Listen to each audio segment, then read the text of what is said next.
This will unlock the Cavs. What we saw in the NBA Finals this past summer is exactly what the Cavaliers must utilize to guarantee a trip to the NBA Finals. What's up, everybody? Welcome to another episode of Cavs Digest. Thanks so much for joining me. I'm your host, Darayus Sethna. Before we get into today's video, just want to send you that friendly reminder to like this video and subscribe to our YouTube channel, because those numbers, as much as the fact that we appreciate the fact that you're watching, most of you are not subscribed, so we want to change that. And I'm reminding you to make sure you're not one of those 67%. Let's get that number down. Let's get the subscription numbers up. So like this video and subscribe to the Cavs Digest YouTube channel. All right, so we're only a couple weeks away now from NBA preseason starting. The Cavs are going down to Florida for training camp at the end of the month, so basketball is really starting to ramp up now. Now we're getting some NBA news on ESPN as well. Some unfortunate news with the Houston Rockets, with Fred VanVleet.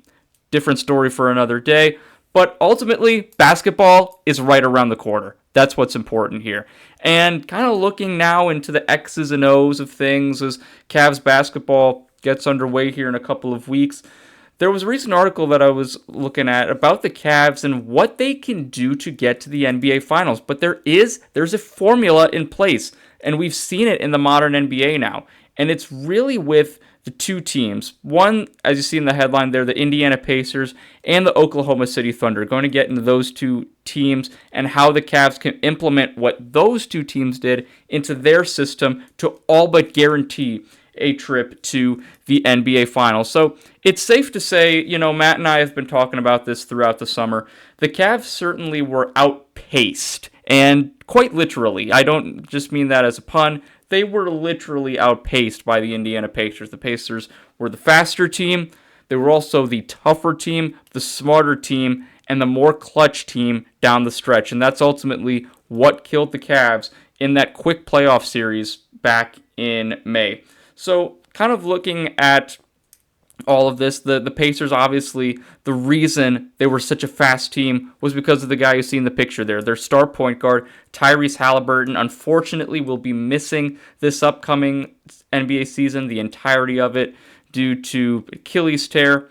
However, the Pacers proved that with fast pace, you can get results in the modern NBA, right? Health and conditioning is going to be more important than ever for the Cleveland Cavaliers this year if they want to make a deep playoff run. And that's really not necessarily news, but it's really important that not only are they healthy, but they're well conditioned. That conditioning is going to be so critical for them. The talent is there. Now it's about the conditioning, the stamina. Can you run up and down a court, keep up with a lot of these younger, fast-paced teams? We know the Cavs can score, but can they score effectively and efficiently this year? That's what I really want to see. Kind of going into this a little bit more, talked about him a couple times last week. Terry Pluto, who's a longtime Cleveland sports writer, mentor of mine as well, had a recent report here where he kind of talked about broke down what happened in that series between the Cavs and the Pacers. So here's the quote: the more the Cavs studied their loss in 5 games to Indiana in the second round of the playoffs, the more obvious that conditioning was an issue. Not that the Cavs were in bad shape, but the Pacers were in superb conditions. And again, yes, the Cavs were obviously the 1 seed for a reason. They were in great shape. They were playing fantastic basketball up until the Pacers series. But this just shows you that at this point of the season, in the second round of the playoffs, it comes down to the finest details, right? Yes, the Cavs were in great shape, but at the end of the day, the Pacers were just that much better, that much more conditioned, and that's what ultimately led to them pulling away in the series. Now, kind of going into the Pacers and the Oklahoma City Thunder a little bit more. Obviously, these two teams met in the NBA Finals with OKC winning in 7 games.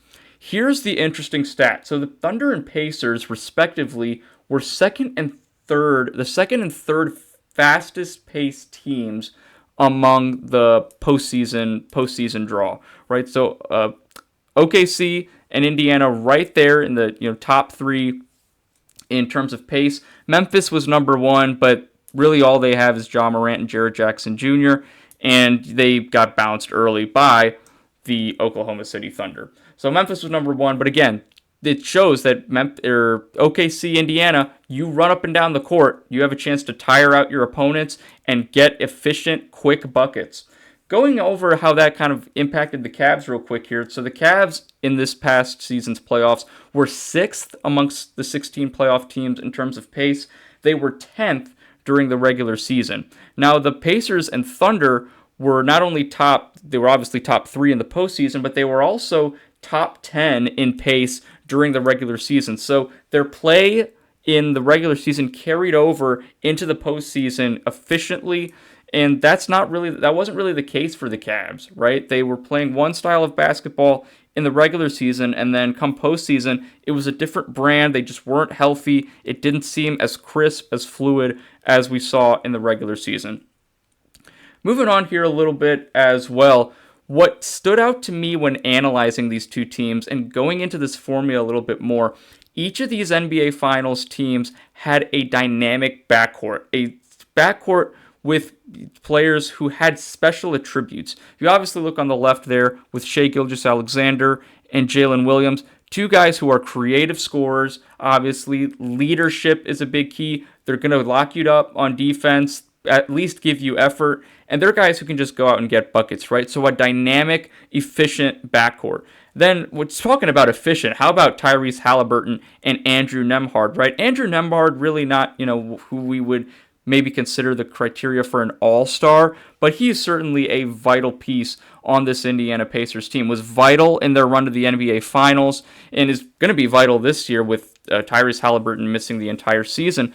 But again, what really stood out to me between that specific backcourt was that when the other team scored, they were already on the other side of the court, or they were already getting buckets. They were finding ways to just score right away, and they tired out their teams at the end of the day. They tired out the Bucks, they certainly tired out the Cavs, and they tired out the New York Knicks down the stretch, right? The Knicks, kind of a slower paced, drag it out team, and that's not going to work against Indiana because they're just going to make you tired and run you up and down the court.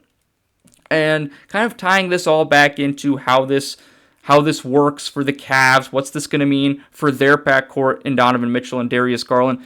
That's a very dynamic backcourt in itself, right? Those are guys who are obviously leaders, can get buckets, do the dirty work when you need them to, especially more so in Mitchell's case. Here's what's important. They're two ball-dominant guards. So this means you just can't have too many instances of iso ball, right? I don't want to see the ball in Donovan Mitchell's hands for 15 seconds. I don't want to see Darius Garland dribbling around for 20 seconds, right? Now, they definitely got had better control of that this past season, but they need to take it to that next level if they want to get to the NBA Finals and ultimately win the championship. So I think these two guards can certainly fit the mold of these previous NBA Finals teams, but it comes down to, at the end of the day, moving the ball, fast pace, and a dynamic backcourt. The Cavs have the dynamic backcourt. Now it just comes to the nitty-gritty, the conditioning. Can you get in shape? Can you run up and down for 48 minutes and wear teams out?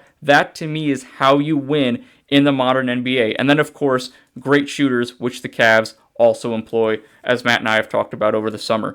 But let me know your thoughts. What else do the Cavs need to make that final push and get to the NBA Finals? We have a formula in place, like I said, with the Thunder and the Pacers, but there's certainly a lot to discuss with, like I said, preseason coming in a couple weeks. Cavs, I believe, host the Bulls 2 Tuesdays from now, so that'll be a lot of fun. Get to see a lot of young players, but certainly a lot on the line this upcoming season. But there is something that the Cavs can reference. They can reference these two teams, see what they can do to achieve their goal of winning the NBA championship. Now, before I go, just want to send you that friendly reminder. Like this video and subscribe to that Cavs Digest YouTube channel. About over two-thirds of you actually are not subscribed to the channel. So make sure you give this video a like, go over and subscribe to the channel as well so you can get the latest content for the Cleveland Cavaliers. I'm Darayus Sethna for your host today. Thanks so much for joining me, and I'll see you next time for another episode of Cavs Digest. Take care.